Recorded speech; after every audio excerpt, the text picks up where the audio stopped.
45వ దావీదు కీర్తనలోండి మనము కొన్ని మాటలు మనము ధ్యానించుకుందాం. ఈ యొక్క కీర్తన కూడా కోరాహు కుమారులు రచించిన దైవ ధ్యానము, అలాగే ప్రేమను గూర్చిన గీతము అని వ్రాయబడి ఉంది. అయితే కోరాహు కుమారులు దేవుని ఎంతగానో స్తుతించడానికి, దేవుని నామాన్ని ఎంతగానో ఘనపరచడానికి వారు హృదయపూర్వకముగా వారు దేవుని స్తుతించి ఆరాధించారు. కనుక అనేకమైన సత్యము అనేది మనకు తెలియచేయడానికి దేవుని గూర్చిన విషయాలు యొక్క పరిశుద్ధ గ్రంథంలో వారు కూడా వ్రాయడానికి వారు చాలా సంతోషంగా ఈ మాటలు రాశారు అని చెప్పి ఇక్కడ తెలియచేయబడుతూ ఉంది. మొదటి వాక్యాన్ని మనం చదివితే వారు చెప్తూ ఉన్నారు ఏమనంటే, ఒక దివ్యమైన సంగతితో నా హృదయము బహుగా ఉప్పొంగుచున్నది అంట. ఎంతగా దేవుని గురించి ధ్యానిస్తే, ఎంతగా దేవుని గురించి తెలుసుకోవాలని వారికి ఆసక్తి ఉంటే అంతగా వారి యొక్క హృదయము ఉప్పొంగేదిగా ఉంటుంది. కాబట్టి యొక్క కోరాహు కుమారుల యొక్క హృదయము కూడా చాలా ఉత్సాహముతో, చాలా ఆనందముతో, చాలా సంతోషంతో నింపబడి రాజుని గూర్చి తెలియచేయాలని వారు ఆశిస్తూ ఉన్నారు. ఈ యొక్క కీర్తనా భాగాన్ని మనం చూస్తే రెండు భాగాలుగా ఉంది. మొదటిగా రాజుని గురించి వారు వివరించారు. రెండవదిగా ఆ యొక్క 9వ వాక్యాన్ని నుండి చివరి వరకు మనం చూస్తే రాణిని గురించి వివరించారు. ఇక్కడ రాజు ఎవరు, రాణి ఎవరు అని మనం చూసినట్లయితే మన ప్రభువైన అయిన యేసు క్రీస్తు వారే ఈ యొక్క రాజు అన్నమాట. ఆయన రాజులకు రాజుగా, ప్రభులకు ప్రభుడుగా ఈ లోకానికి వచ్చాడు. అయితే మరలా ఆయన రెండవసారి కూడా మన కొరకు రాబోతూ ఉన్నాడు. యూదా గోత్రపు కొదమ సింహముగా ఆయన రాబోతూ ఉన్నాడు. ఆయన కొరకు యొక్క వధువు సంఘమంతా కూడా సిద్ధపడాలి అని దేవుని యొక్క వాక్యం మనకు తెలియచేస్తూ ఉంది. మనము వధువు సంఘముగా, సార్వత్రిక సంఘముగా, ఈ లోకంలో ఉన్న సంఘములన్నీ కూడా దేవుని నామాన్ని ఉచ్చరిస్తూ, దేవుని నామాన్ని తెలుసుకొని, దేవుని వెంబడిస్తున్న వారందరినీ కూడా వధువు సంఘముగా అక్కడ తెలియచేయబడతా ఉంది. కాబట్టి రాజుని గురించి, ఆ యొక్క రాణిని గురించి వారెంతో వివరంగా ఈ యొక్క విషయాలన్నీ కూడా తెలియచేస్తాను. వాటిని తెలియచేయటానికంట వారి నాలుక త్వరగా వ్రాయువాని కలము వలె ఉన్నది. చాలామంది భక్తులు చెప్తా ఉంటారు ఏమనంటే, దేవుని గూర్చంట వ్రాయడానికి ఈ యొక్క భూలోకం అంతా కూడా సరిపోదు అని. అంటే ఎందుకంటే అన్ని విషయాలు మన దేవునిలో ఉన్నవి. వాటిని ధ్యానించటము, వాటిని తెలుసుకోవడము మనకెంతో ఆశీర్వాదకరము. కనుక ఇక్కడ కోరాహు కుమారులు వారి యొక్క ఉద్దేశము, వారి యొక్క తలంపులు, వారి యొక్క ఆలోచనలు మనకి ఇక్కడ తెలియచేస్తా ఉన్నారు. మొదటిగా చూస్తే 2వ వాక్యంలో, నరుల కంటే నీవు అతి సుందరుడవై ఉన్నావు, నీ పెదవుల మీద దయారసము పోయబడి ఉంది. ఈ మాటను మనం చూస్తే మన దేవుని కంటే సుందరమైన వారు ఎవరు కూడా ఈ లోకంలో లేరు. ఆయన అతి సుందరుడు, అతి కాంక్షణీయుడు, అతి మనోహరుడు అని చెప్పి పరిశుద్ధ గ్రంథములో మన దేవునికున్న ఆ యొక్క పేర్లు చూసినట్లయితే అవి చాలా ప్రత్యేకమైనవిగా ఉంటవి. కాబట్టి వీరు కూడా ఆయన గురించి చెప్తా ఉన్నాడు, ఈ లోకంలో ఉన్న నరులందరికంటే నీవు చాలా సుందరుడవై ఉన్నావు. మనం అనుకుంటాము అందము, సౌందర్యము అంటే బాహ్యంగా మనం చూసే ఈ యొక్క స్వారూప్యం అనుకుంటాము. కానీ మన దేవుడు ఎప్పుడు కూడా అంతరంగ సౌందర్యాన్ని కోరుకునేవాడు.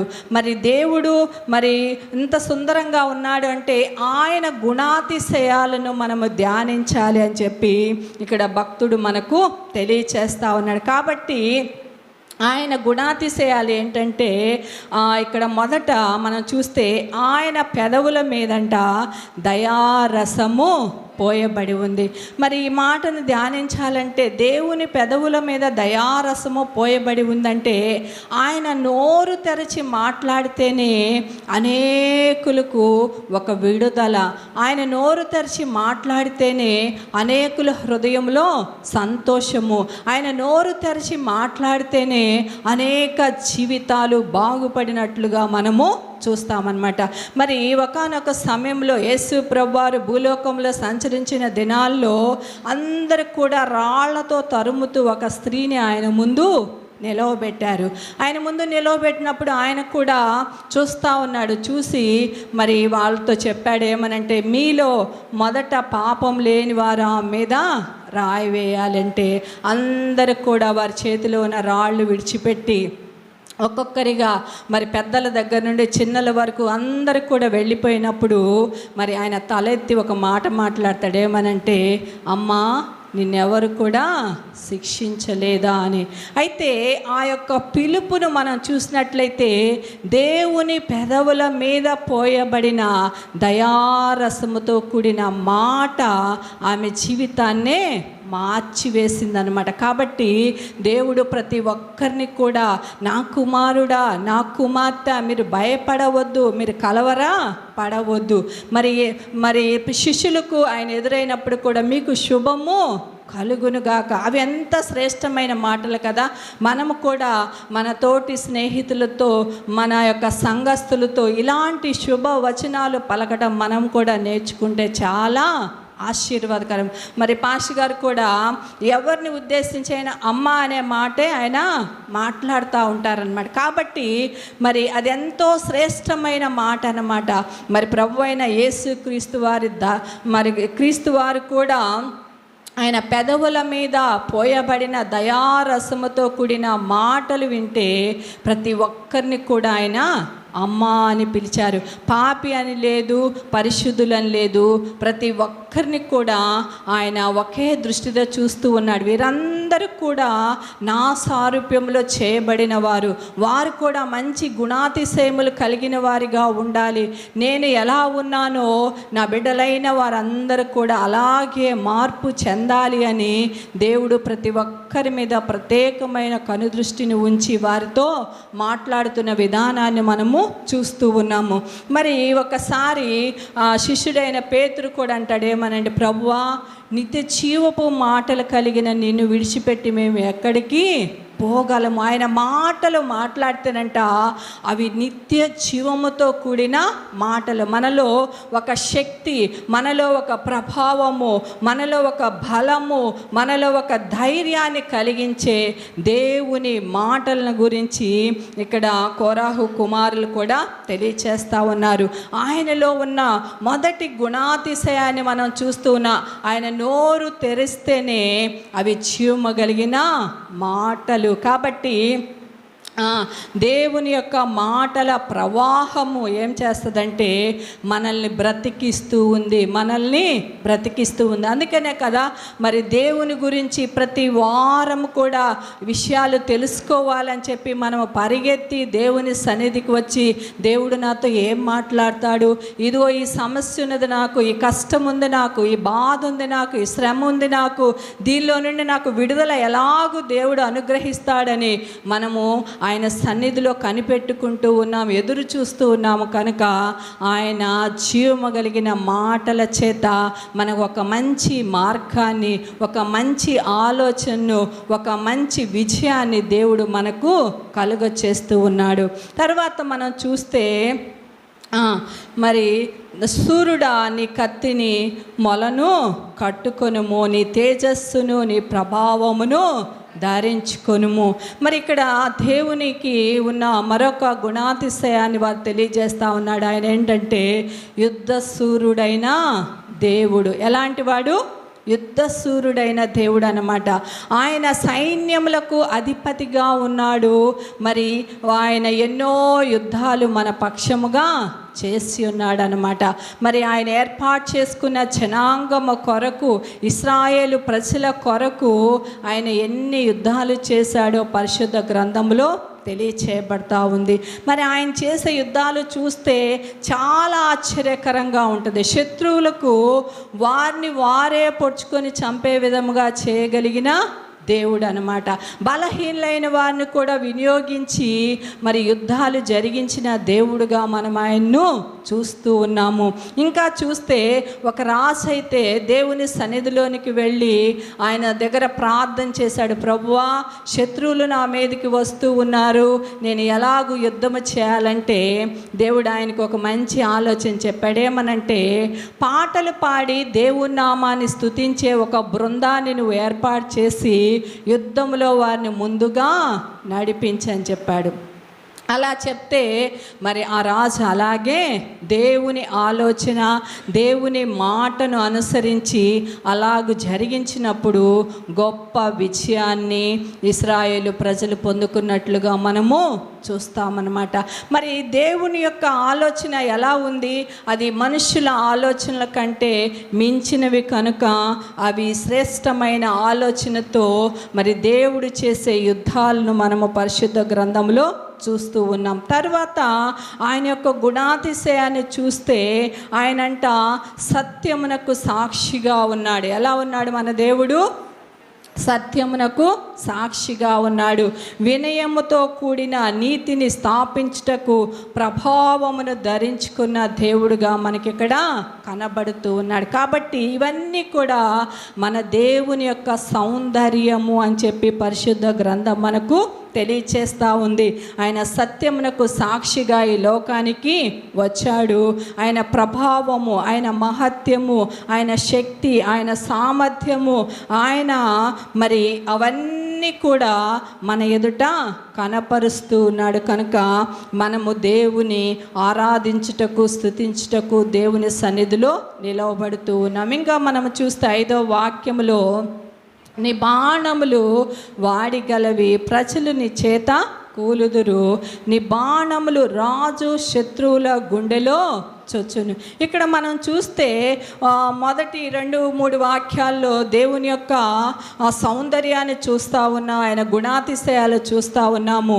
5వ వాక్యము 6వ వాక్యంలో అక్కడ మనం చూస్తూ ఉన్నాం ఏంటంటే, దేవుని యొక్క రాజ్య పరిపాలన ఎలా ఉంటుంది అంటే, మరి ఆయన స్థాపించిన రాజ్యము, ఆయన సింహాసనము, వాటన్నిటికీ విరోధముగా ఎవరైనా క్రియ చేస్తేనంట వారి యొక్క గుండెల్లో ఆయన బాణములు గుచ్చుకొనును. కాబట్టి దేవునికి విరోధంగా ఏ ఆయుధము లేదు, అలాగే దేవుని బిడ్డలకు విరోధముగా రూపించబడు ఏ ఆయుధము కూడా వర్ధిల్లదు. కాబట్టి ఆయన రాజు శత్రువుల గుండెలో ఆయన బాణములు గుచ్చుకొను, ఆయన సింహాసనము నిరంతరము నిలుచును. కాబట్టి మరి రాజ్యాలు చూస్తున్నాం, ప్రభుత్వాలను చూస్తూ ఉన్నాం, రాజులు పోయారు, ఇప్పుడైతే అధికారులు వచ్చారు, అందరికీ కూడా తాత్కాలికమైన మరి అధికారాలే. మన దేవుని యొక్క సింహాసనము నిరంతరము కూడా నిలబడేదిగా ఉంది. ఆయన రాజదండమంట యథార్థమైనది. ఆయన ఎలాంటి వాడు? యథార్థమైన వాడు. ఆయన రాజదండము యథార్థమైనది. ఆయన నీతి తప్పే దేవుడు కాదు. ఆయన మాట ఇచ్చి నెరవేర్చకుండా ఉండేవాడు కాదు. కాబట్టి ఆయన రాజదండము యథార్థమైన రాజదండము అని చెప్పేసి దేవుని యొక్క వాక్యము మనకు తెలియచేస్తాం. తర్వాత 8వ వాక్యంలో చూస్తే, నీ వస్త్రములెల్లా గోపరస వాసనే, అగరు వాసనే, లవంగి పట్ట వాసనే. చూస్తే మరి దేవునికి ఒక ప్రత్యేకమైన వస్త్రాలు ఉన్నవన్నమాట. అవి అంతా కూడా మరి పరిశుద్ధమైనది, మహిమతో నిండింది, ప్రభావంతో నిండింది. మరి దానిలో కూడా ఆయన ధరించిన వస్త్రములో కూడా శ్రేష్టమైనవి, అవి సువాసన కలిగినవిగా ఉంది అని చెప్పి ఇక్కడ భక్తులు తెలియచేస్తూ ఉన్నాడు. మరి ఆ యొక్క ఒక స్త్రీ వెళ్ళింది అనారోగ్యంతో, ఆయన దగ్గరికి వెళ్ళి ఆయన వస్త్రపు చెంగు తాకిన వెంటనే సంపూర్ణమైన స్వస్థత, సంపూర్ణమైన విడుదల. ఎందుకంటే ఆయన వస్త్రములో ఒక ప్రభావం ఉంది కనుక. ఆయన అన్నాడు, నా దగ్గర నుండి ప్రభావము పోయింది. ఎవరు నన్ను తాకారు అని చెప్పి అంతమందిలో కూడా ప్రభు అయిన యేసుక్రీస్తు వారు మాట్లాడాడు. కాబట్టి ఆయన వస్త్రాలు ప్రభావం కలిగినవి, ఆయన వస్త్రాలు మరి శక్తి కలిగినవి, ఆయన వస్త్రాలు దగదగ మెరయిచు ఏ చాకలి కూడా ఈ లోకంలో అంత తెల్లగా ఉతకలేనటువంటి వస్త్రాలు ఆయన ధరించినట్లుగా మనము పరిశుద్ధ గ్రంథంలో చూస్తాం. ఎందుకంటే పేతురు యోహాన్ని వెంట పెట్టుకొని ఆయన రూపాంతరపు కొండ మీదకి వెళ్ళినప్పుడు ఆ ప్రత్యేకమైన దర్శనాన్ని వాళ్ళు చూస్తారు. దేవుని యొక్క ప్రభావము ఎలాంటిది అనేది ఆయన్ని వెంబడిస్తున్న శిష్యులకు అనేక సార్లు ఆయన మరి ప్రత్యక్షపరిచినట్లుగా కూడా మనము చూస్తాం. కాబట్టి ఆయన వస్త్రాలు కూడా ప్రభావం కలిగినవిగా ఉన్నవి అని చెప్పేసి భక్తుడు ఇక్కడ తెలియచేస్తూ ఉన్నాడు. తర్వాత దంతముతో కట్టిన నగరంలో తంతి వాయిద్యములు నిన్ను సంతోషపెట్టుచున్నది. మరి సృష్టినంతా సృష్టించిన సృష్టికర్త ఆయన ఈ సృష్టికి అంతటికి కూడా అధిపతి. అంత గొప్ప నగరంలో ఆయన ఉంటూ ఉన్నాడు. తంతి వాయిద్యములు నిన్ను సంతోషపెట్టుచున్నవంటే దేవుని దగ్గర ఒక గొప్ప దూతల సమూహము ఉన్నది. వాళ్ళంతా కూడా మరి పరిశుద్ధుడు పరిశుద్ధుడు పరిశుద్ధుడని గాన ప్రతిగానములతో ఇప్పుడు కూడా ఆయన ఆరాధిస్తూ స్తుతిస్తూ స్తుతుల మధ్యలో వసించే దేవుడుగా ఆయన ఉన్నాడు. కాబట్టి ఇక్కడ మరి ఒక రాజుని గురించి మనం చూస్తూ ఉన్నాం. ఆ రాజుకున్న గుణాతిశయాలు, ఆయనకున్న అధికారము, ఆయనకున్న ప్రభావము, ఆయనకున్న మరి స్తుతింపబడే గొప్ప ఆధిక్యతను మనం ఇక్కడ చూస్తూ ఉన్నాం. ఈ విధంగా ఉన్న రాజు ఆయన ఏంటంటే మనల్ని కోరుకుంటూ ఉన్నాడు అనమాట. ఆయన మనల్ని కోరుకుంటూ ఉన్నాడు, మనల్ని ప్రేమిస్తూ ఉన్నాడు, మనల్ని సిద్ధపరుస్తూ ఉన్నాడు. ఆయన దగ్గరకు చేరడానికి మనం కూడా ఎంతో సిద్ధపాటు కలిగి ఉండాలన్నమాట. మనం కూడా ఎన్నో విషయాలు నేర్చుకోవాలి. ఆయన ప్రభావము, ఆయన శక్తి, ఆయన బలము, ఆయన గొప్పతనము ఎంత గొప్పదో దాన్ని కూడా మనం అనుభవించడానికి మనల్ని ప్రేమించి మనల్ని ఆయన పిలుస్తూ ఉన్నాడు. మనము కూడా తగిన వారుగా సిద్ధపడుతూ దేవుని చేరుకోవడానికి కావలసిన కృప పొందుకోవాలి అని చెప్పి పరిశుద్ధాత్మ దేవుడు మనకు తెలియచేస్తూ ఉన్నాడు. మరి మనము కూడా ఆయన కుడి పార్శ్వమున నిలవబడడానికి అలంకరింపబడవలసిన వారిగా ఉన్నాము. దేవుని యొక్క కుడి పార్శ్వమున మనం కూర్చోవడానికి, నిలబడడానికి ఒక శ్రేష్టమైన అలంకరణ మనకు కూడా ఉండాలి అని చెప్పి పరిశుద్ధ గ్రంథం మనకు తెలియచేస్తూ ఉంది. అందుకని ఆయన 10వ వాక్యంలో చెప్తా ఉన్నాడు, కుమారి ఆలకించుము, ఆలోచించుము, చెవియొగ్గుము, నీ స్వచనమును నీ తండ్రి ఇంటిని మరువుము.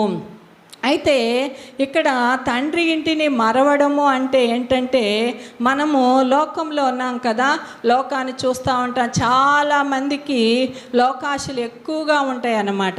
వాటన్నిటిని కూడా విడిచిపెట్టి దేవుని యొక్క ప్రశస్తమైన సింహాసనము దగ్గరకు వెళ్ళడానికి మనల్ని సిద్ధపరచుకోవాలి. లోకము, లోకాశలు, ఈ యొక్క వాటన్నిటిని కూడా విడిచిపెట్టి దేవుడు నాకు చాలు, నేను ఆయన పాదముల దగ్గర ఉంటే చాలు, ఆయన నా కొరకు నిర్మించిన ఆ పరిశుద్ధ పట్టణంలో ప్రవేశించడానికి నేను కూడా సిద్ధపడాలి అనే ఒక మంచి మనస్సు మనము కలిగి దేవుని వైపు చూస్తూ ఉండాలి. అందుకని ఆయన అంటున్నాడు, కుమారి ఆలకించుము, ఆలోచించుము. నువ్వేమి ఆలోచిస్తూ ఉన్నావు? లోకాన్ని గురించి ఆలోచిస్తున్నావా? దేవుని గురించి ఆలోచిస్తున్నావా? దేవుని మాటలు విను, అవి ఏం చేస్తాయంటే దేవుని దగ్గరకు మనల్ని నడిపిస్తాయి, దేవుని దగ్గర మనల్ని నిలబెడతాయి. కాబట్టి ఇది ఒక గొప్ప స్థానాన్ని దేవుడు మనకి ఇవ్వడానికి ఆయన ఇష్టపడుతూ ఉన్నాడు. కనుక నీవేం చేయాలంటే నీ స్థానాన్ని జ్ఞాపకము చేసుకో. నీ గతాన్ని విడిచిపెట్టు.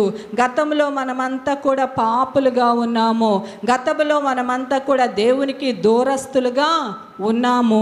కాబట్టి ఆయన ప్రశస్తమైన రక్తాన్ని మన కొరకు చిందించి ఆ రక్తంలో మనలందరినీ కడిగి మనల్ని ఇప్పుడు దేవుడు ఏమని పిలుస్తున్నాడంటే పరిశుద్ధులు అని పిలుస్తూ ఉన్నాడు. ఆయన ఏమని పిలుస్తూ ఉన్నాడు? మనల్ని పరిశుద్ధులని పిలుస్తూ ఉన్నాడు. కనుక ఆయన మనకిచ్చిన ఈ గొప్ప స్థానాన్ని మనం ఏం చేయాలంటే అంతం వరకు కాపాడుకుంటూ ఉండాలి. అంతం వరకు మనము కాపాడుకొని మనం ఏం చేయాలంటేనంట 11వ వాక్యంలో ఆయన చెప్తా ఉన్నాడు, ఈ రాజు నీ ప్రభువు, అతడు నీ సౌందర్యమును కోరినవాడు, అతనికి నమస్కరించుము. మనం ఏం చేయాలంట? కృతజ్ఞతాపూర్వకంగా ఎల్లప్పుడూ కూడా మరి దేవుని యొక్క సన్నిధిలో దేవునికి నమస్కారము చేయాలి. సాగిలపడి నమస్కరించవలసిన వారిగా ఉన్నాం. ఎందుకంటే ఇంత గొప్ప ఆధిక్యత దేవుడు మనకు అనుగ్రహించాడు. మన హృదయం ఎప్పుడు కూడా కృతజ్ఞతాస్తుతులతో నింపబడాలి.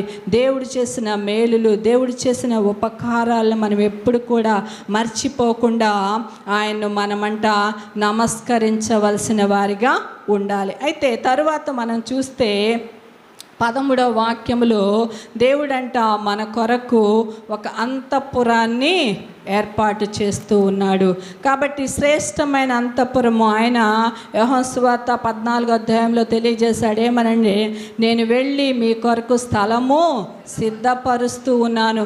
నేనుండు స్థలంలో మీరు కూడా ఉండాలని నేను కోరుకుంటున్నాను. నేను మరలా తిరిగి మీ వద్దకు వస్తాను అని చెప్పాడు. ఆయన మనకు మాట ఇచ్చాడు కనుక ఆయన మనందరి కొరకు ఒక అంతఃపురాన్ని ఏర్పాటు చేస్తూ ఉన్నాడు. ఆ అంతఃపురంలో మనం ఉండడానికి ఆయన మరలా వచ్చి మనలను తీసుకొని వెళ్ళడానికి ఆయన సిద్ధముగా ఉన్నాడు. కాబట్టి మనము కూడా అంట విచిత్రమైన మరి పని కలిగిన వస్త్రాలు ధరించుకోవాలి.